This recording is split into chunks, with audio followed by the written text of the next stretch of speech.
ஆண்டவர் இயேசு கிறிஸ்து அவர்தான் மகிமை. ஆண்டவர் இயேசு கிறிஸ்து இந்த உலகத்துல வந்தபோது பரலோகத்தினுடைய மகிமை பூலோகத்துல வந்தது. ஹல்லேலூயா. இந்த இயேசு கிறிஸ்துவினுடைய மகிமை நம்முடைய வாழ்க்கையில அநேக பாடங்களை கற்றுக் கொடுக்க இருக்கிறது. இயேசு கிறிஸ்துவை குறித்த தியானம், அவரை குறித்ததான காரியங்கள் நம்முடைய வாழ்க்கையை மாற்றி அமைக்கும். பழைய ஏற்பாட்டில் மகிமை மகிமை மகிமை என்று நாம் பார்த்தவைகள் எல்லாமே புதிய ஏற்பாட்டில் இயேசு கிறிஸ்துவில அது நிறைவேறுகிறது. எனவே இயேசு கிறிஸ்துவினுடைய வாழ்க்கை குறித்து நாம் தியானிப்பது நமக்கு மகிமையான காரியமாக இருக்கிறது. மத்தேயு எழுதின சுவிசேஷம் 3வது அதிகாரம் 15வது 16வது 17வது வசனங்கள். இயேசு அவனுக்கு பிரதியுத்தரமாக, இப்பொழுது இடங்கொடு, இப்படி எல்லா நீதியையும் நிறைவேற்றுவது நமக்கு ஏற்றதா இருக்கிறது என்றார். அப்பொழுது அவருக்கு இடம் கொடுத்தார். இயேசு ஞானஸ்நானம் பெற்று ஜலத்திலிருந்து கரையேறின உடனே இதோ வானம் அவருக்கு திறக்கப்பட்டது. தேவ ஆவி புறாவை போல இறங்கி தம்மேல் வருகிறதை கண்டார். அன்றியும் வானத்திலிருந்து ஒரு சத்தம் உண்டாகி, இவர் என்னுடைய நேசகுமாரன், இவரில் பிரியமாய் இருக்கிறேன் என்று உரைத்தது. கர்த்தருக்கு மகிமை உண்டாவதாக. 30 வயது வரைக்கும் அந்த மரியாளுடைய வீட்டில தான் ஆண்டவர் இயேசு கிறிஸ்து அவர் வாழ்ந்தார். நம்ம எல்லாருக்கும் தெரியும். ஆனா 30 வயதான போது இயேசு கிறிஸ்து ஞானஸ்நானம் பெறும்படிக்கு யோவான் ஸ்நானகனிடத்தில் ஆண்டவர் இயேசு கிறிஸ்து வந்தார். அப்பொழுது யோவான் சொன்னான், முன்பாக நான் ஞானஸ்நானம் பெற வேண்டியதா இருக்க நீர் என்னிடத்துல வரலாமா என்று கேட்ட பொழுது ஆண்டவர் சொன்னார், இப்பொழுது இடம் கொடு, இப்படி எல்லா நீதியையும் நிறைவேற்றுவது நமக்கு ஏற்றதாக இருக்கிறது. எல்லா நீதியையும் நிறைவேற்றுவது நமக்கு ஏற்றதா இருக்கிறது என்றார். அப்பொழுது அவருக்கு இடம் கொடுத்தார். இயேசு ஞானஸ்நானம் பெற்றார். கர்த்தருக்கு மகிமை உண்டாவதாக. எல்லா நீதியையும் நிறைவேற்றுவது நமக்கு ஏற்றதாக இருக்கிறது.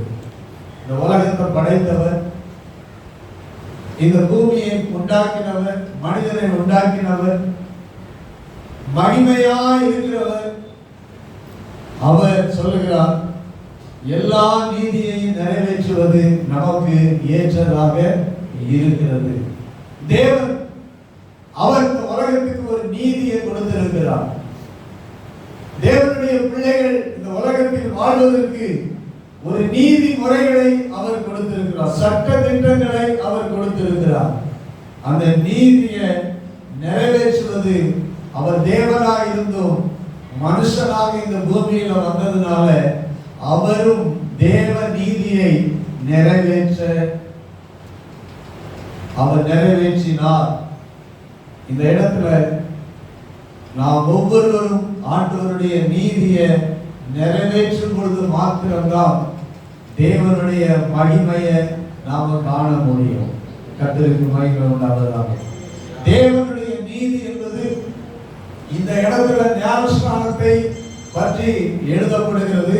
ஆனால் இப்படி எல்லா நீதியையும் நிறைவேற்றுவது நமக்கு ஏற்றதாக இருக்கிறது என்று ஆண்டவர் இயேசு கிறிஸ்து சொல்லுகிறார்.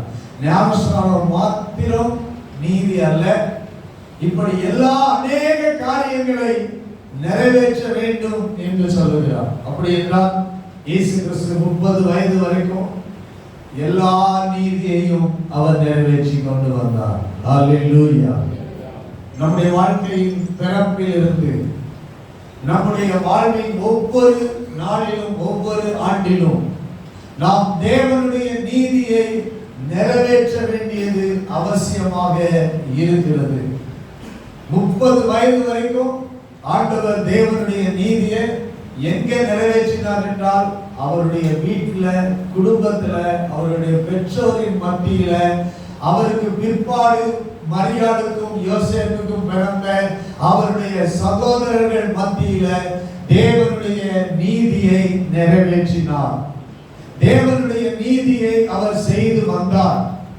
மற்ற எல்லாருடைய செயல்களை பார்க்கிலும் அந்த மரியாளுடைய வீட்டில் ஆண்டவர் இயேசு கிறிஸ்துவினுடைய செயல்கள் மாத்திரம் வித்தியாசமாக இருந்தது. ஏனென்றால் அவர்கள் எல்லாரும் மனுஷ நீதியை நிறைவேற்றினார்கள். ஆனால் இயேசு கிறிஸ்து தேவனுடைய நீதியை அவர் நிறைவேற்றி கொண்டு வந்தார். ஆமென். நம்முடைய வாழ்க்கையில் நாம் தேவனுடைய நீதியை நிறைவேற்றுகிறவர்களாய் வாழ வேண்டும். எத்தனை வயது ஆனாலும் நாம் தேவனுடைய நீதியை, எல்லா நீதியையும் நாம் நிறைவேற்ற வேண்டும். தேவனுடைய நீதியில் ஒன்றுதான் ஞானஸ்நானம். 30 வயது ஆனபோது ஆண்டவர் இயேசு கிறிஸ்துவுக்கு யாரும் ஞானஸ்நானம் எடுக்கணும் அப்படின்னு யாருமே சொல்லிக் கொடுக்கல. யார் சொல்லிக் கொடுத்திருப்பா? அது தேவனுடைய நீதி என்று அவர் அறிந்திருக்கிறார். அவருக்குள்ள ஞானஸ்நானம் எடுக்க வேண்டும் என்பது அவருக்குள்ளாகவே வந்த ஒன்று. ஹல்லேலூயா. எப்படி அந்த நீதி அவருக்குள்ள வந்தது என்றால் தேவனுடைய வார்த்தை. கைகளை உயர்த்தி ஹல்லேலூயா சொல்லுவோம். அவர் வேதத்தை கற்றிருந்தார். வேதத்தை அவர் அறிந்திருந்தார். வேதம் அவருக்கு இந்த பூமியில் அவர் மனிதனாக பிறந்து வளர்ந்த போது அவர் வேதத்தை கற்றார். அது மாத்திரமல்ல, பிதாவின் இடத்தில் இருந்து அவர் கற்றுக்கொண்டிருந்தார். ஹல்லேலூயா. கர்த்தருக்கு மகிமை உண்டாவதாக. என்ன செய்ய வேண்டும், தேவனுடைய நீதியை என்ன என்பதை ஒவ்வொரு நாளும் அவர் கற்றுக்கொண்டிருந்தார். அந்த கற்றவைகளை அவர் நிறைவேற்றி கொண்டிருந்தார். ஹல்லேலூயா. நாம் ஆண்டவரிடத்திலிருந்து நாம் ஒவ்வொரு நாளும் கற்றுக்கொள்ள வேண்டும். கற்றுக்கொண்டவைகளை நிறைவேற்ற வேண்டும். இந்த தேவ நீதியை இன்றைக்கு நாம் எப்படி அறிந்து கொள்ள முடியும் என்றால், ஸ்தோத்திரம் உண்டாவதாக, 2 தீமோத்தேயு 3வது அதிகாரம் 17வது வசனத்துல எழுதியிருக்கிறது. வேத வாக்கியங்கள் எல்லாம் தேவனுடைய ஆவியினால நமக்கு ஏவப்பட்டு எழுதப்பட்டு கொடுத்திருக்கிறது. வாசிப்போம். அவைகள் உபதேசத்துக்கும், யாரோ சத்தமா, அவைகள் உபதேசத்திற்கும் சீர்திருத்தலுக்கும் நீதியை படிப்பிக்குதலுக்கும் பிரயோஜனம் உள்ளவைகளாய் இருக்கிறது. வேத வாக்கியங்கள் நமக்கு எதை படிப்பிக்கிறது? நீதியை படிப்பிக்கிறது. வேத வாக்கியங்கள் ஒரு மனிதனுக்கு நீதியை படிப்பிக்கிறது. ஆண்டவர் இயேசு கிறிஸ்து அனுதினமும் வேத வாக்கியங்களை கற்றார். வேத வாக்கியங்கள் அவருக்கு நீதியை படிப்பித்தது. அந்த நீதியில் ஒன்று ஞானஸ்நானம் என்று அவருக்கு படிப்பித்தது. 30 வயதுள்ளவராய் ஆனபோது அந்த ஞானஸ்நானத்துக்கு அவர் எடுக்கும்படியாக யோவானிடத்தில் அவர் போனார். இன்றைக்கு நாம் நீதியை படிப்பிக்க வேண்டும் என்றால், நீதியை நிறைவேற்ற வேண்டும் என்றால் வேத வார்த்தைகள் நமக்கு முக்கியம். தேவனுடைய வார்த்தைகள், ஆவியினால் அருளப்பட்டிருக்கிற தேவனுடைய வார்த்தைகளை நாம் கற்றுக்கொள்ளதான் நாம் நீதியை நிறைவேற்றுகிறவர்களாக மாறுகிறோம். ஆமென். ஹல்லேலூயா. எது நீதி என்பதை யாரும் நமக்கு சொல்லிக் கொடுக்க வேண்டாம். உலகத்தில் நீதி என்பதற்கு சட்ட புஸ்தகம் இருக்கிறது. ஆனால் தேவனுடைய பிள்ளைகளுக்கு நீதி என்பதற்கு இந்த வேத புஸ்தகம் இருக்கிறது. இந்த வேத புஸ்தகத்தை ஒரு மனிதன் கற்றுக்கொள்ள அவன் தேவ நீதியை அவன் நிறைவேற்றுகிறவனாக காணப்படுகிறான். ஆண்டவர் இயேசு கிறிஸ்துவுக்கு சிறு வயதிலிருந்து வேதத்தை கற்றுக்கொண்டு வந்தார். ஆமென். வேதத்தின்படி நடந்தார். வேதம் அவருக்கு நீதியை படிப்பித்தது. அவர் வீட்டில் இருக்கும்போது யாரும் அவருக்கு பிரசங்கம் பண்ணல ஞானஸ்நானம் எடுக்கணும்னு. ஞானஸ்நானம் கொடுத்தவன் யோர்தான் நதியிலே இருந்தார். யோர்தான் நதியில தான் ஞானஸ்நானமே அன்னைக்கு கொடுக்கப்பட்டு கொண்டிருந்தது. ஆனால் இயேசு கிறிஸ்து ஞானஸ்நானம் எடுப்பதற்காக அவர் கலிலேயாவில் இருந்து, அந்த வார்த்தை அப்படி சொல்லுகிறது, அவர் கலிலேயாவில் இருந்து யோர்தான் நதிக்கு ஞானஸ்நானம் எடுக்கும்படிக்கு யோவான் இடத்துக்கு அவர் போனார். கரங்களை உயர்த்தி ஆமென் சொல்லுவோம். ஆமென். யாரும் சொல்லிக் கொடுக்காமலே போனார். ஏனென்றால் வேதம் அவருக்கு சொல்லிக் கொடுத்தது. வேத வாக்கியங்கள் தேவ நீதியை நமக்கு கற்றுக் கொடுக்கிறது. ஒரு தேவனுடைய பிள்ளை வாழ்க்கையில் மிக மிக முக்கியம் தேவனுடைய வார்த்தைகள். இந்த தேவனுடைய வார்த்தைகள் என்கிற இந்த சட்ட புத்தகம், இந்த பரிசுத்த வேதாகமம் மாத்திரமே நம்முடைய ஒவ்வொரு நாளும் நாம் நீதியை நடப்பிக்க வைக்கும். இந்த தேவனுடைய நீதியை நிறைவேற்றுவதற்கு பரிசுத்த வேதாகமமே அல்லாமல் வேற எதுவும் நமக்கு கற்றுத் தராது. ஹல்லேலூயா, ஹல்லேலூயா. அதனால்தான் வேதத்தை நாம் தினந்தோறும் வாசிக்க வேண்டும். இந்த பரிசுத்த வேதாகமத்தை நாம் தினந்தோறும் தியானம் பண்ண வேண்டும். இந்த பரிசுத்த வேதத்தை நாம் கற்றுக்கொள்ள வேண்டும். இந்த பரிசுத்த வேதத்தின் உபதேசங்கள் நம்மை சீர்திருத்தும், அதை கடிந்து கொள்ளும், அது நீதியை படிப்பிக்கும், நம்மை தேறினவர்களாக மாற்றும். ஹல்லேலூயா. 30 வருஷம் ஆண்டவர் தேறினவராக மாறுவதற்கு 30 ஆண்டுகள் எடுத்துக்கொண்டார். மனிதராக நாம் பிறந்திருக்கிறோம். இயேசு கிறிஸ்துவுக்கு 30 ஆண்டுகள் அவர் வீட்டிலிருந்து வெளியே வந்து அவர் அடுத்த ஒரு ஸ்டெப்புக்கு போறதுக்கு முன்னாடி, அடுத்த கட்ட நிலைமைக்கு போகிறதுக்கு முன்னாடி அவர் தேவனுடைய நீதியை அவர் நிறைவேற்றும்படிக்கு அவர் வந்தார், ஞானஸ்நானம் பெற்றுக் கொண்டார். இன்றைக்கும் தேவனுடைய ஆலோசனையை நாம் பெற வேண்டும். ஹல்லேலூயா. லூக்கா எழுதின சுவிசேஷம் 7வது அதிகாரம் 29வது வசனம் 30வது வசனம். லூக்கா 7வது அதிகாரம் 29 30 வசனங்கள். யோவானுடைய உபதேசத்தை, யோவானுடைய உபதேசம் எது?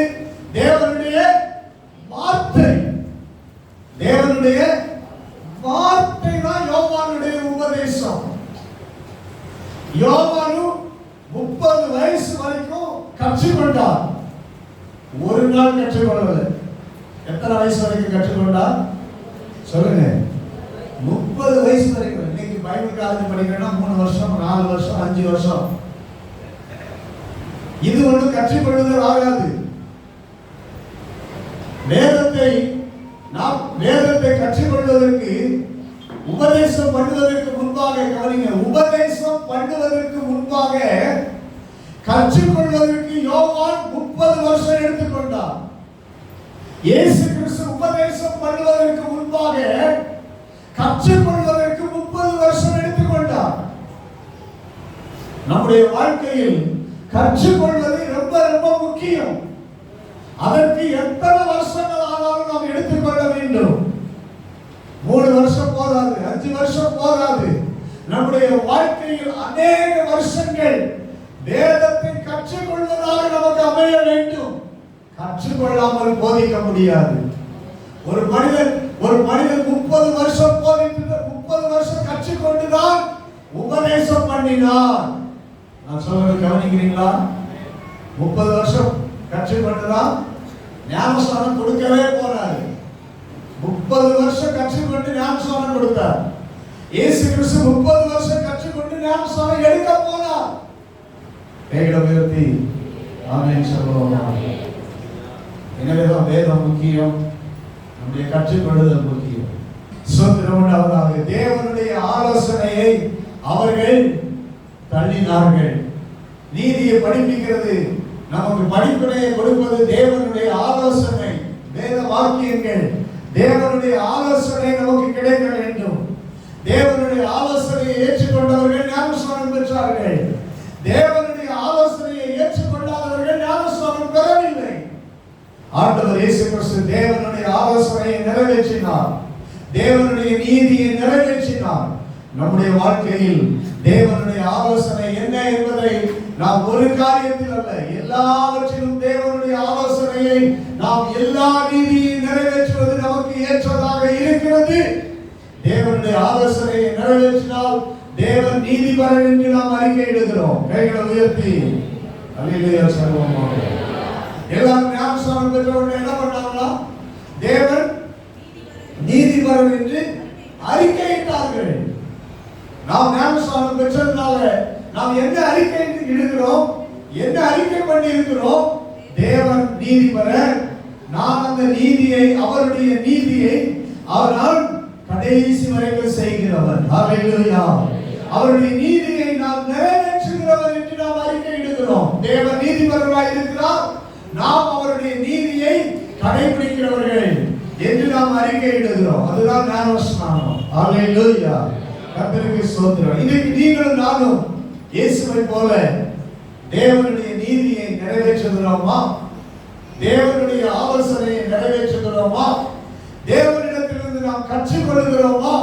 கற்றுக்கொள்ளாமல் எதையும் நிறைவேற்ற முடியாது. ஹல்லேலூயா. கற்றுக்கொள்ளாமல் எதையுமே நாம் என்ன செய்ய முடியாது? நிறைவேற்ற முடியாது.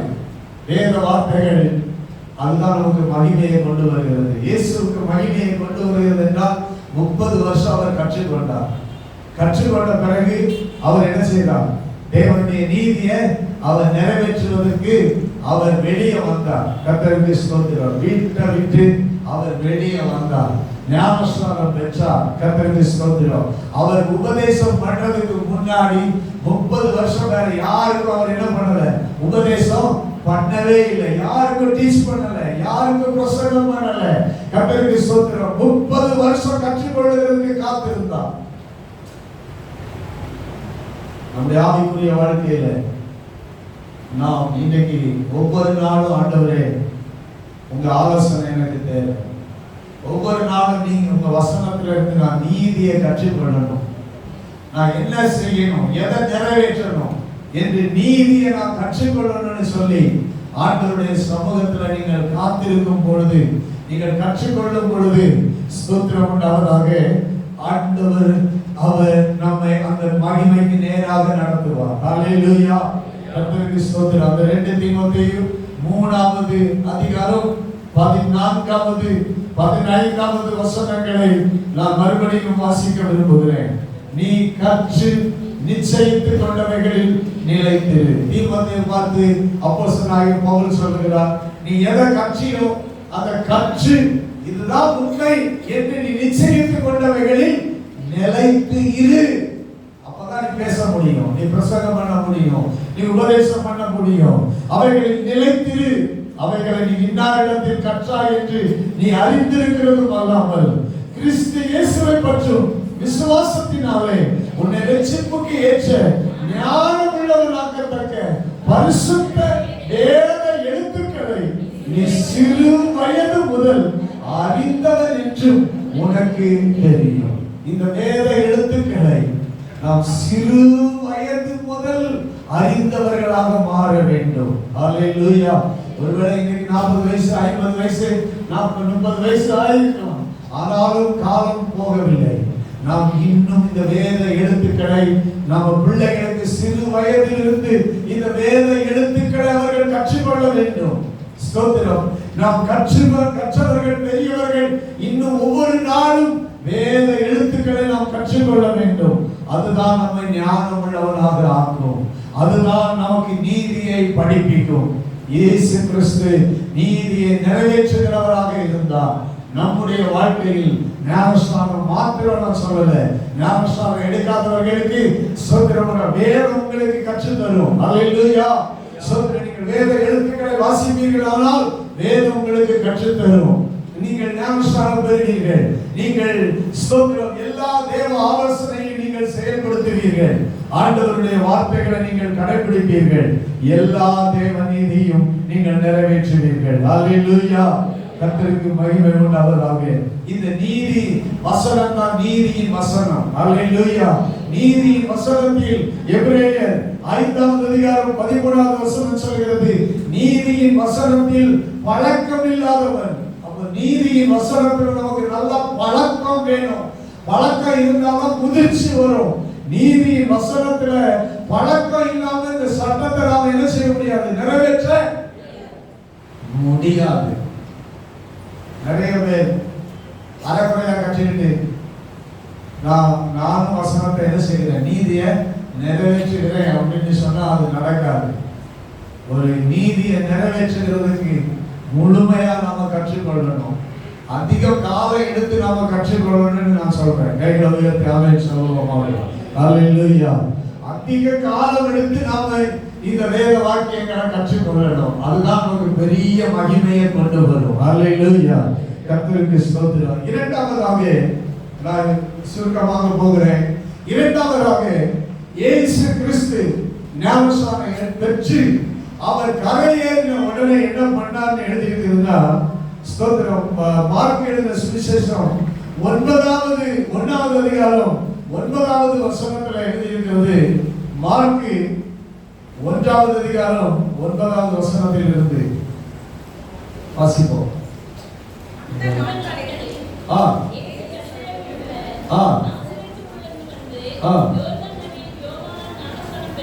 ஞானஸ்நானம் பெற்றார்.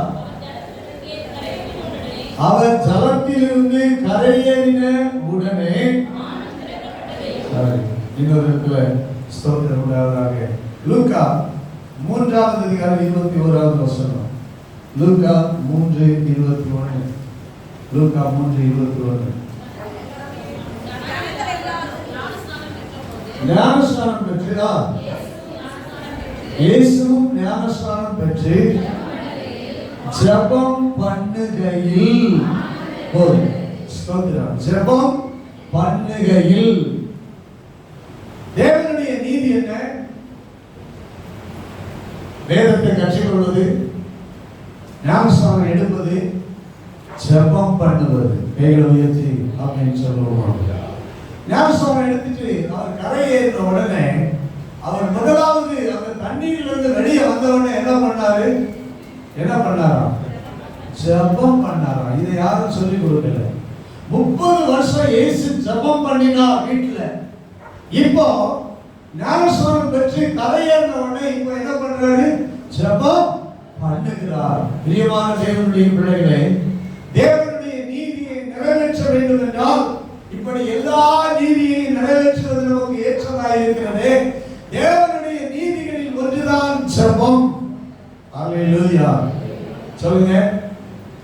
தேவனுடைய நீதிகளில் ஒன்றுதான் இது, ஜெபம். தேவனோடு நாம பேசணும். எந்த ஒரு காரியத்தை செய்தாலும் செய்யும் முன்பும் செய்த பிற்பாடும் நாம் என்ன செய்ய வேண்டும்? ஜெபம் பண்ண வேண்டும். இயேசு ஞானஸ்நானம் பெற்றுட்டாரு. நான் ஆலோசனையை நிறைவேற்றிட்டேன், தேவ நீதியை நிறைவேற்றிட்டேன், அவ்வளவுதான் அப்படின்னு நிற்கல. வெளியே வந்தாரு. வெளியே வந்த பிறகு அவர் ஜெபம் பண்ணினார் என்று வேதம் சொல்லுகிறது. தேவனுடைய பிள்ளைகள் நம்முடைய ஆவிக்குரிய வாழ்க்கையில் நாம் ஜெபிக்கிறவர்களாக இருக்க வேண்டும், வேதத்தை கற்றுக்கொள்கிறவர்களாக இருக்க வேண்டும் என்று சொன்னேன். இரண்டாவதாக நாம் ஜெபிக்கிறவர்களாக இருக்க வேண்டும். எந்த இடத்திலும் ஜெபிக்கிறவர்களாக இருக்க வேண்டும். எதை செய்தாலும் நாம் ஜெபிக்கிறவர்களாக இருக்க வேண்டும். அதுதான் தேவனுடைய நீதி. ஹல்லேலூயா. இயேசு ஜெபம் பண்ணினார். இயேசு ஞானஸ்நானம் எடுக்க வேண்டிய அவசியம் இல்லை. அவர் தெய்வம். இயேசு வேதத்தை கற்றுக்கொள்ள வேண்டியதில்லை. அவர் தேவன். அவருக்கு வேதத்தை கற்றுக்கொள்ள வேண்டுமா? அவசியம் இல்லை. ஏன்னா அவர் தான் வேதம். அவர் தான் வேதத்தை எழுதியிருக்கிறார். ஆனால் அவரே கற்றுக்கொண்டார். அவரே ஞானஸ்நானம் எடுக்க வேண்டிய அவசியம் இல்லை. இயேசுவே ஞானஸ்நானம் 30 வயதுல எடுத்தார். தண்ணீர்ல யோர்தான்ல இறங்கி தண்ணீர்ல அவர் ஞானஸ்நானம் எடுத்தார். அவர் ஜெபம் பண்ண வேண்டுமா? அவசியமே இல்லை. ஆனா இயேசு ஜெபம் பண்ணினார். நமக்கு ஸ்தோத்திரம். அப்படி என்றால் நமக்கு எவ்வளவு அவசியம் ஜெபம் என்பதை ஆண்டவர் நம்முடைய வாழ்க்கையில் கற்று தந்திருக்கிறார். கைகளை உயர்த்தி ஆமென் சொல்வோமாக. ஹல்லேலூயா. ஜெபம் எவ்வளவு அவசியம் என்பதை நாம் அறிய வேண்டும். ஜெபம் தேவனுடைய மகிமைக்குள்ள நம்மை நடத்தும். ஹல்லேலூயா. முதிர்ச்சிக்குள்ள நம்மை நடத்தும். கர்த்தருக்கு மகிமை உண்டாவதாக. அடுத்த நிலைமைக்குள்ளாக நம்மை நடத்தும். ஜெபிக்காமல் இருந்தால் அடுத்த நிலைமைக்கு நாம போக மாட்டோம். பிரியமானவர்களே, வேதத்தை கற்றுக்கொண்டது கண்டு தேவ நீதியை நிறைவேற்றாத பட்சத்தில் நாம் இருக்கிற நிலைமையில தான் நம்ம ஆவிக்குரிய வாழ்க்கையில் இருக்கோம். அடுத்த ஸ்டேஜுக்கு நாம போகணும். நமக்கு ஜெபம் அவசியம். இந்த ஜெபம் பண்ணும்போது நம்முடைய வாழ்க்கையில் வானம் திறக்கப்படும். உயர்த்தி ஆமென் சொல்லுவோம். ஹல்லேலூயா. தேவ நீதியை நிறைவேற்றி ஜெபம் பண்ணும்போது வானம் திறக்கப்பட்டது. வானம் திறக்கப்பட்டது. வானம் திறக்கப்படுறதுங்கிறது ஸ்தோத்திரம் உண்டாவதாக. நான் பழைய ஏற்பாட்டில் வானம் திறக்கப்பட்ட சம்பவங்களை எசேக்கியேலின் தீர்க்கதரிசன புத்தகம் 1வது அதிகாரம் 1வது வசனத்தில் நாம் பார்க்க முடிகிறது. எசேக்கியேல் வானங்கள் திறக்கப்பட தேவ தரிசனத்தை கண்டார் என்று எழுதியிருக்கிறது. வானங்கள் திறக்கப்பட்ட போதுதான் தேவ மகிமை, தேவ தரிசனம் காண முடியும். வானம் திறக்காம தேவ மகிமையை யாரும் என்ன செய்ய முடியாது, பார்க்க. தேவ மகிமை என்பது எங்க இருக்கிறது? வானங்களில் இருக்கிறது, தேவனிடத்தில் இருக்கிறது. அது வானங்கள் திறக்கப்பட்டது. ஸ்தோத்திரம் உண்டாவதாக. இப்போ ஆண்டவர் இயேசு கிறிஸ்து ஞானஸ்நானம் பெற்று ஜெபம் கரையேறி ஜெபம் பண்ணின உடனே வானம் திறக்கப்பட்டது. வானம் திறக்கப்பட்டது. அடுத்து புதிய ஏற்பாட்டில் நாம பார்க்கிறோம்.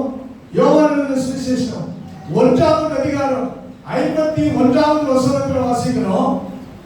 யோவான் 1:51. வானம் திறந்திருக்கிறதையும் தேவதூதர்கள் மனுஷகுமாரனிடத்திலிருந்து ஏறுகிறதையும் இறங்குகிறதையும் நீங்கள் இது முதல் காண்பீர்கள். இதான் மகிமை. நீங்க யாரை காண போறீங்க? இப்போ தேவதூதர்களை காண போறீங்க. வானம் திறந்தாதான் தேவதூதர்கள் தேவனிடத்திலிருந்து மனுஷகுமாரனாகிய இயேசு கிறிஸ்துவினிடத்திலிருந்து ஏறுகிறதையும் இறங்குகிறதையும் இது முதல் காண்பீர்கள். இயேசு கிறிஸ்து உலகத்துக்கு வந்தபோது அவர் ஜெபம் பண்ணின போது, அவர் நீதியை நிறைவேற்றின போது வானம் என்ன செஞ்சிருச்சு? திறந்துருச்சு. இப்ப எல்லாருக்கும் வானம் என்ன செய்யும் சொல்லுங்க? இப்ப எல்லாருக்கும் வானம் திறக்கும். ஒவ்வொருவருக்கும் வானம் திறக்கும். வானத்தை ஆண்டவர் திறந்து தேவதூதர்கள் ஏறுகிறது இறங்குகிறது நீங்க என்ன செய்ய முடியும்? இது முதல் காண்பீர்கள் என்று சொன்னார். எது முதல் காண்பீர்கள்? இயேசு ஞானஸ்நானம் பெற்று இந்த காரியத்தை செய்த பிறகு நம்ம எல்லாருக்கும் வானம் திறக்கப்படுகிறது. ஹல்லேலூயா.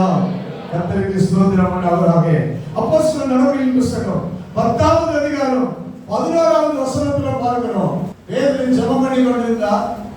பேதுரு ஜெபம் பண்ணி கொண்டிருக்கும் போது வானம் திறந்திருக்கிறதையும் பேதுரு என்ன பண்ணார்? மேல் வீட்டில் ஏறி ஜெபம் பண்ணி கொண்டிருந்தார். அப்பொழுது அவருக்கு என்ன நடந்தது? வானம் திறந்தது. ஜெபம் பண்ணுகிறவர்களுக்கு வானம் என்ன செய்யும்? திறக்கும். ஜெபம் பண்ணா வானம் திறக்கும். ஆமென் சொல்லுங்க. ஜெப வேளையில ஜெபம் பண்ணினார். யூதர்களுக்கு ஜெப வேளை இருந்தது. அவங்க குறிப்பிட்ட டைம் வச்சிருந்தாங்க. அந்த நேரம் வரும்போது அவங்க என்ன பண்ணுவாங்க? ஜெபம் பண்ணுவாங்க. இஷ்டத்துக்கு அல்ல, நினைச்ச நேரம் இல்லை. நினைச்ச நேரமும் பண்ணலாம் புதிய ஏற்பாட்டுல. ஆனால் நம்முடைய ஜெப நேரத்தில் நாம் ஜெபம் பண்ண வேண்டும். ஹல்லேலூயா, ஹல்லேலூயா. ஜெப நேரத்தில் அதுதான் பேதுரு செய்தார். ஜெப வேளையில் அவர் ஜெபம் பண்ணும்படி அவர் மேல் வீட்டில் ஏறினார். வானம் திறந்தது. தேவ தரிசனத்தை கண்டார். ஜெப வேளையில் வெளிப்படுத்தின விசேஷம் 4வது அதிகாரம் 1வது வசனத்தில் பார்க்கிறோம். வெளிப்படுத்தல் 4வது அதிகாரம் 1வது வசனம்.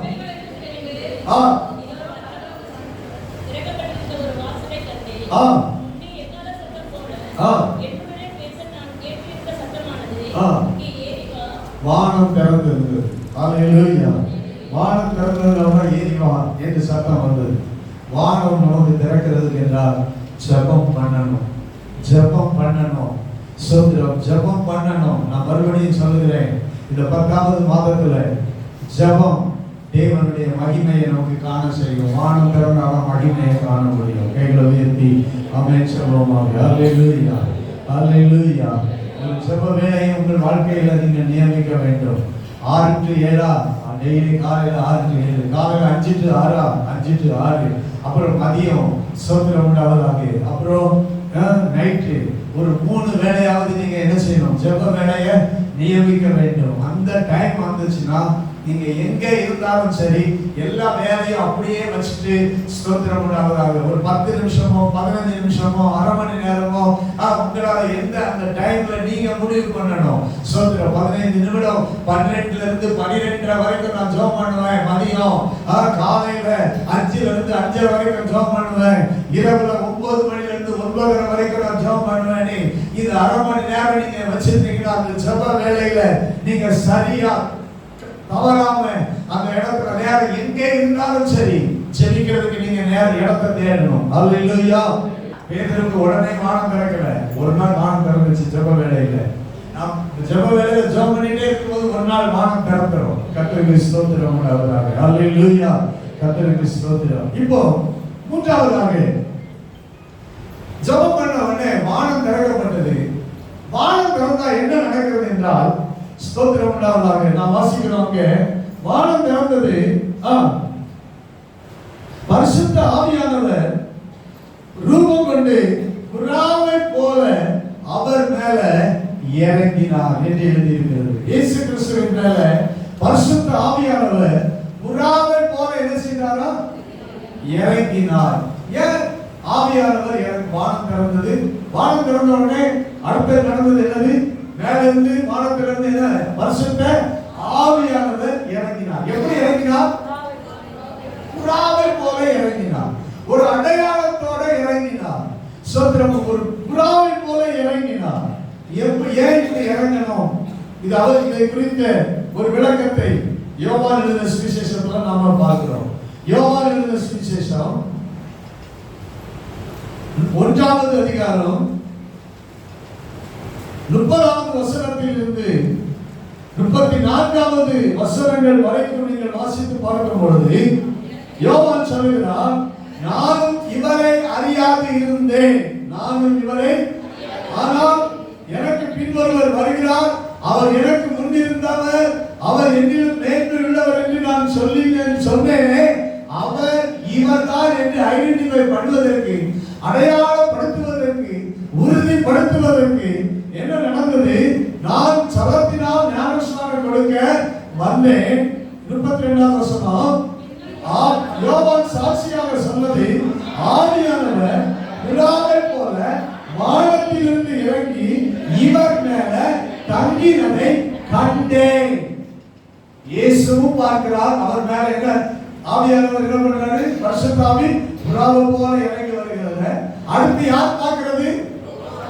ஞானஸ்நானம் கொடுத்தாரே அந்த யோவான் பார்க்கிறார், புறாவை போல பரிசுத்த ஆவி இயேசுவின் மேல இறங்கி வருகிறது. ஏன் யோவான் பார்க்கிறார் என்றால் அவருக்கு சொல்லப்பட்டிருந்தது, ஆவியானவர் புறாவை போல. 33வது வசனம், நானும் இவரை அறியாதிருந்தேன், ஆனாலும் சபத்தினால் ஞானஸ்நானம் கொடுக்க என்னை அனுப்பினவர் ஆவியானவர் இறங்கி யார் மேல் தங்குவதை நீ காண்பாயோ அவரே பரிசுத்த ஆவியினால் ஞானஸ்நானம் கொடுக்கிறார் என்று எனக்கு சொல்லி இருந்தார். யோவானுக்கு ஏற்கனவே சொல்லப்பட்டிருந்தது, ஒருத்தர் மேல ஆவியானவர் என்ன செய்வாரு? இறங்குவாரு. அவர்தான் பரிசுத்த ஆவியினால் என்ன கொடுப்பாரு? ஞானஸ்நானம் கொடுப்பாரு. நீ எதனால ஞானஸ்நானம் கொடுப்ப? தண்ணீர்னால ஞானஸ்நானம் கொடுப்ப. ஆனா ஒருத்தர் மேல ஆவியானவர் பரிசுத்த ஆவி என்ன செய்வாரு? இறங்குவாரு. அவர் யார் மேல இறங்குறத நீ காண்பாயோ அவர் என்ன பண்ணுவாரு? பரிசுத்த ஆவியினால ஞானஸ்நானம் கொடுப்பாரு. யோவானுக்கு சொல்லப்பட்டிருந்தது. இந்த அடையாளத்தை யோவான் பார்க்கிறார். இது அவர் பார்க்கலன்னா அவரால் என்ன செய்ய முடியாது? கண்டுபிடிச்சிருக்க முடியாது. இவர்தான் இயேசு, இவர்தான் தேவ ஆட்டுக்குட்டி, இவர்தான் தேவனுடைய குமாரன், இவர்தான் பரிசுத்த ஆவியினால ஞானஸ்நானம் கொடுக்கிறவர். ஹல்லேலூயா, ஹல்லேலூயா. கர்த்தருக்கு ஸ்தோத்திரம் உண்டாவதாக. கவனியுங்கள், மனிதன் தண்ணீர்ல தான் ஞானஸ்நானம் கொடுக்க முடியும். ஆனால் தேவன் ஒருத்தர் தான் அவருடைய ஆவியினாக ஞானஸ்நானம் கொடுக்க முடியும். கைகளை உயர்த்தி. உலகத்தில் இருக்கிற எந்த மனிதனும் தண்ணீர் ஞானஸ்நானம் தான் கொடுக்க முடியும். யோவான் மனிதன், அவன் தண்ணீர் ஞானஸ்நானம் கொடுக்கிறார். ஆனால் இயேசு கிறிஸ்து தேவன், அவர் தான் பரிசுத்த ஆவியினால, அந்த தேவனுடைய ஆவியினால நமக்கு ஞானஸ்நானம் கொடுக்கிறார். வானம் திறந்தா நம்ம வாழ்க்கையில பரிசுத்த ஆவியானவர் நம்ம மேலே இறங்கி வருவார். அல்லேலூயா, அல்லேலூயா. ஆவியானவர் இறங்குவார், ஆவியானவர் இறங்குவார். பரிசுத்த ஆவியானவர் இயேசுவை குறித்து யோவான் சொன்னார், நான் ஜலத்தினால் உங்களுக்கு ஞானஸ்நானம் கொடுக்கிறேன், எனக்கு பின்னாடி ஒருவர் வருகிறார், அவர் ஆவியினாலும் அக்கினியினாலும் உங்களுக்கு ஞானஸ்நானம் கொடுப்பார். அதாவது ஆவியினால் கொடுக்கிறது என்பது அது அக்கினியான ஒன்றாக இருக்கும். கைகளை உயர்த்தி ஆமென் சொல்றோம். நல்லா புரியுது. ஆவியின் ஞானஸ்நானம் என்றும் அக்கினி ஞானஸ்நானம் என்றும் இரண்டு ஞானஸ்நானங்கள் பைபிள்ல சொல்ற. பரிசுத்த ஆவி ஞானஸ்நானம்ங்கிற ரெண்டு ஞானஸ்நானம் கிடையாது. கவனிக்கிறீங்களா? பரிசுத்த ஆவி ஞானஸ்நானம் என்பது எத்தனை கிடையாது? இரண்டு கிடையாது, ஒன்றுதான். அந்த ஒன்று பரிசுத்த ஆவியினாலும் அக்கினியினாலும் ஞானஸ்நானம் கொடுப்பார் என்று சொல்வதனுடைய அந்த விளக்கம் என்னவென்றால், ஆவியானவர்கள் உங்களுக்கு ஞானஸ்நானம் கொடுக்கிறார் என்றால் அதற்கு அடையாளம் அக்கினி. கைகளை உயர்த்தி ஆமென் சொல்லுவோம். அல்லேலூயா. தண்ணீர் எப்படி ஒரு மனுஷனுக்கு ஞானஸ்நானத்துக்கு அடையாளமாக இருக்கிறதோ, அதே போல இயேசு கொடுக்கிற பரிசுத்த ஆவியின் ஞானஸ்நானத்தினுடைய அடையாளம் சொல்லுங்க, அக்கினி. அல்லேலூயா, ஆமென். நீங்கள் தண்ணீர் ஞானஸ்நானம் பெற வேண்டும், நீங்கள் அக்கினி ஞானஸ்நானம் பெற வேண்டும். அதான் பரிசுத்த ஆவியின் ஞானஸ்நானம் பெற வேண்டும். பரிசுத்த ஆவியின் ஞானஸ்நானத்தை பெறுவீர்கள். பெறும்பொழுது அது ஒரு அக்கினியால நிரப்பும். கைகளை உயர்த்தி ஆமென் சொல்லுவோம். நீங்கள் அக்கினிக்குள்ள மூழ்குகிறீர்கள். தண்ணீருக்குள்ள எப்படி மூழ்குகிறீர்களோ அதே போல நீங்கள் பரிசுத்த ஆவியின் ஞானஸ்நானம் என்பது அக்கினிக்குள் மூழ்குவது. அக்கினிக்குள் மூழ்குவது. இது மனுஷன் அக்கினிக்குள்ள மூழ்க வச்சா எரிஞ்சு போயிருவீங்க. ஆனா பரிசுத்த ஆவியின் அக்கினிக்குள்ள நீங்க மூழ்கும் பொழுது எரிந்து போக மாட்டீர்கள். அல்லேலூயா, ஆமென். கர்த்தருக்கு ஸ்தோத்திரம். அதனால்தான் பெந்தேகோஸ்தே நாளில் மேல் வீட்டில் அப்போஸ்தலர்கள் மேல அக்கினிமயமான பிரிந்திருக்கிற நாவுகள் அவர்கள் மேல அவர்கள் அபிஷேகம் பண்ணப்பட்டார்கள், அவர்கள் ஞானஸ்நானம் பண்ணப்பட்டார்கள். கைகளை தட்டி ஆண்டவரை மகிமைப்படுத்துவாங்க. உங்கள் மேல சொற்றம் அக்கினி ஆவியானவர் இறங்கும் போது அக்கினியாக இறங்குவார். ஆவியானவருடைய அடையாளம் என்ன? அக்கினி அடையாளம். இயேசுவின் மேல புறாவை போல ரூபம் கொண்டு இறங்கினார். நம் மேல அக்கினியாக அவர் இறங்கி வருகிறார். சொல்ற பழைய ஏற்பாட்டில் தேவ மகிமை அக்கினியாக காணப்பட்டது. புதிய ஏற்பாட்டில் தேவ மகிமை பரிசுத்த ஆவியின் அக்கினியாக காணப்படுகிறது. கைகளை தட்டி ஆண்டவரை மகிமைப்படுத்துவாங்க. அல்லேலூயா. தேவ மகிமை என்ன? இன்னைக்கு அதுதான் அவங்களுக்கு இப்ப காலையில நான் சொல்ல வந்திருக்கிறேன். பரிசுத்த ஆவியின் மகிமை, பரிசுத்த ஆவியின் அக்கினி. தேவ மகிமை என்றால் பரிசுத்த ஆவியின் அக்கினி. அல்லேலூயா, அல்லேலூயா. பரிசுத்த ஆவியின் அக்கினி நமக்குள், அதற்குள் நாம் மூழ்கி விட வேண்டும். பரிசுத்த ஆவியின் அக்கினி ஞானஸ்நானத்துக்குள் ஒரு மனிதன் மூழ்கினார் என்றால் அவனுடைய வாழ்க்கை முழுவதும் ஆமென் சுதந்திரமுள்ளவனாக தேவ நீதியை தொடர்ந்து அவன் நிறைவேற்றுவான், முதிர்ச்சி அடைவான். அல்லேலூயா, அல்லேலூயா, அல்லேலூயா. கர்த்தருக்கு ஸ்தோத்திரம். இன்னைக்கு நான் சொல்லுகிறேன், பரிசுத்த ஆவியை கொடுப்பது என்பது பூரணமான ஒன்று, சம்பூர்ணமாய் அதை தேவன் கொடுத்து அளித்தார்.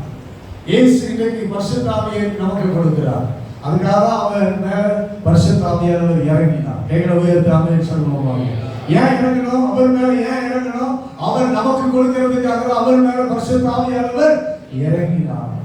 நாம் ஒவ்வொருவரும் பெற்றுக்கொள்ள வேண்டும். நாம் ஒவ்வொருவரும் பரிசுத்த ஆவியினால் நாம் பெற்ற ஞானஸ்நானம் எடுக்க வேண்டும். கர்த்தருக்கு ஸ்தோத்திரம். தண்ணீர் ஞானஸ்நானம் எடுத்தவர்கள் இந்த பரிசுத்த ஆவியின் ஞானஸ்நானத்துக்குள்ள நாம மூழ்கணும். நிறைய பேர் இந்த பரிசுத்த ஆவியினுடைய ஞானஸ்நானத்துக்குள்ள நாம் என்ன செய்யல, வராமலே இருக்கிறோம். பரிசுத்த அதுக்கு நீங்க ஜெபம் பண்ணணும். கேட்கவே ஆவின்னு சொல்லுவாங்க. நீங்க அதுக்காக என்ன செய்யணும்? ஜெபம் பண்ணணும். இந்த பரிசுத்த ஆவியினுடைய இந்த ஞானஸ்நானம் என்பது இது மனிதன் கொடுக்க முடியாது, எந்த பாஸ்டர் கொடுக்க முடியாது, எந்த ஊழியக்காரரும் கொடுக்க முடியாது. இயேசு கிறிஸ்து ஒருத்தர் தான் உங்களுக்கு கொடுக்க முடியும் சொன்னேன். அடுத்து இந்த ஞானஸ்நானம் தண்ணீர்ல கொடுக்கறதுனால ஆற்றிலையும் கடல்லையும் தொட்டிக்குள்ளையும் தான் கொடுக்க முடியும் மனிதன் கொடுக்கிற ஞானஸ்நானம். ஆனா இயேசு கொடுக்கிற ஞானஸ்நானம் எந்த இடத்துல உங்களுக்கு கொடுக்க முடியும்? கைகளை தட்டி ஆண்டவர் வாயில கொடுக்கிறார். உங்க வீட்டிலேயே வச்சு ஆண்டவர் உங்களுக்கு கொடுக்க முடியும். உங்க ரூம்ல அறை வீட்டுக்குள்ள ஜெபம் பண்ணும் போதே பரிசுத்த ஆவியின் ஞானஸ்நானத்தை இயேசு கிறிஸ்து உங்களுக்கு கொடுக்க முடியும். ஹalleluya. இது எங்கே என்று இடம் இல்லை. எந்த இடத்துல நீங்க பெற்றுக்கொள்ள முடியும்? கர்த்தருக்கு மகிமை உண்டாவதாக. ஆருக்கு போனால் சபையில நீங்க பெற்றுக்கொள்ள முடியும், வீட்டில் பெற்றுக்கொள்ள முடியும். எங்க ஜெபம் பண்றீங்களோ அங்க பெற்றுக்கொள்ள முடியும். நீங்க எங்க ஜெபம் பண்றீங்களோ அங்கதான் பெற்றுக்கொள்ள முடியும். ஜெபம் பண்ணும்போது வானம் திறக்கும். ஜெபம் பண்ணும்போது இயேசு உங்களை பரிசுத்த ஆவியினால் அபிஷேகம் பண்ணுவார். பரிசுத்த ஆவியினால் அக்கினியால் அவர் உங்களுக்கு ஞானஸ்நானம் கொடுப்பார். சொல்ற பரிசுத்த ஆவியின் மகிமையை நீங்கள் உங்கள் வாழ்க்கையில அனுபவிப்பீர்கள். ஹalleluya, ஹalleluya, ஹalleluya. பரிசுத்த ஆவியினால் நமக்கு மகிமை. பரிசுத்த ஆவியின் மகிமையை உங்கள் வாழ்க்கையில் அனுபவிப்பீர்கள். சீஷர்கள் அப்போஸ்தலர்கள் 120 பேர் மேல் வீட்டில் கூடியிருந்த பொழுது பரிசுத்த ஆவியினுடைய அந்த ஞானஸ்நானத்தை பெற்ற பிறகு அவர்கள் முழுமையாக பெற்றார்கள். நான் சொல்கிறதை கவனிங்கள். ஆவியானவர் உங்க மேல இறங்கினா அப்படியே அனல் உங்க மேல இறங்கும். கைகளை உயர்த்தி ஆமென் சொல்லுவோமா? ஹalleluya. அந்த ஞானஸ்நானத்துல ஒரு அனல் உங்களுக்குள்ள இருக்கும். ஒரு அனல் உங்களுக்குள்ள வரும். ஸ்தோத்திரம் உண்டாவதாக. உங்க உடம்பெல்லாம் அந்த அனலுக்குள்ள நீங்க வேயத்து நனைந்து ஸ்தோத்திரம் குளித்து விடுவீர்கள். உங்களை அந்த அக்கினி அந்த அனல் தூக்கி வீசும்.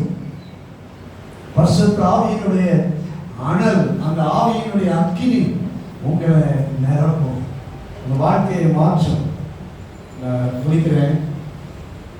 இப்போ பரிசுத்த ஆவியானவர் ஏன் இயேசு மேலே இறங்கினார் என்பதை நான் சொல்லிட்டேன். இப்போ அடுத்தது, இவர் என்னுடைய நேசகுமாரன், இவர்ல பிரியமா இருக்கிறேன் என்று வானத்திலிருந்து ஒரு சத்தம் உண்டாயிற்று. இந்த தேவ நீதியை நிறைவேற்றும் போது வானத்திலிருந்து சத்தம் வருது. இவர் என்னுடைய நேச குமாரன், இவர்ல பிரியமாக இருக்கிறேன். இதுதான் மகிமை. ஹalleluya. ஆண்டவர் நம்ம பார்த்து சொல்லணும், நீ என்னுடைய நேச குமாரன்.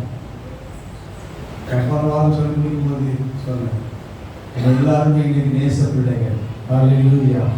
ஆண்டவர் நம்ம பார்த்து சாட்சி கொடுக்கணும், நீ இவன் என்னுடைய நேச குமாரன், நான் உன்னில் பிரியமா இருக்கிறேன் என்று ஒவ்வொருவரையும் பார்த்து சாட்சி கொடுக்கிறதா மகிமை. இதை விட வேற மகிமை நமக்கு இல்லவே இல்லை. ஹalleluya. அந்த வாழ்க்கையில் இப்படிப்பட்ட ஒரு பாக்கியத்தை, இப்படிப்பட்ட ஒரு மகிமையை நாம் அனுபவிப்பதற்கு இயேசு குறித்து கொடுத்த சாட்சியை போல நம்மை குறித்து ஆண்டவர் சாட்சி கொடுக்கிறதுக்கு வானம் திறக்கும். அவர் நம்மோடு பேசுவார். இவர் என்னுடைய நேசகுமாரன், இவரில் பிரியமாய் இருக்கிறேன் என்று அவர் நம்மை பார்த்து சொல்லுவார். அப்படிப்பட்ட மகிமையை நாம் அனுபவிப்பதற்கு ஆண்டவர் நமக்கு கிருபை தருவாராக. ஹalleluya.